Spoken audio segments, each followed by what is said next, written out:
Gülen yerinde gülüp, ağlan gülüm ağlasa, ağlan gülüm ağlasa.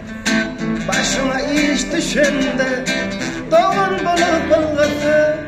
Kaygısız yaşap görmeyip, bu yalancı dünyada, şu beş günlük dünyada. Başıma iş düşende, doğan bulup bulgası.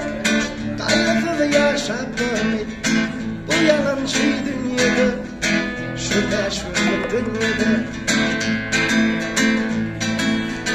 Aysın aradı halimi, Allah nazar salmadı, Tanrı nazarı salmadı. Böyle deride uçradım, on dermanı bolar mı? On dermanı bolar mı? Bugünü de bıydımdan, doğanlarım gelir mi?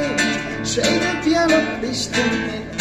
Şu yalancı dünyada, şu beş günlük dünyada. Bugünü de bıydımdan, doğanlarım gelir mi? Şeydip yanıp biçtim mi? Şu yalancı dünyada, şu beş günlük dünyada.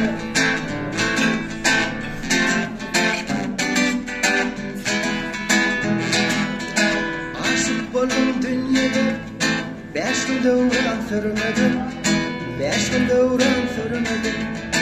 Yana 30 yaşımda hakiki dost görmedim, hakiki dost görmedim.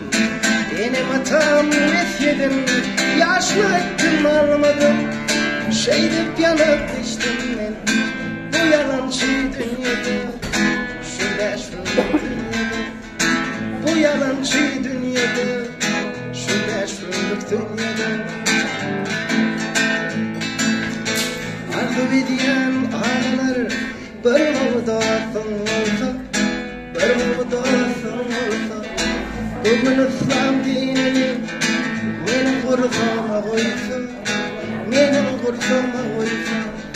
Biz garibiz anlık sana koyverse, kaygısız yaşap durmayıp, bu yalancı dünyada, şu beş günlük dünyada. Bu yalancı dünyada, şu beş günlük dünyada.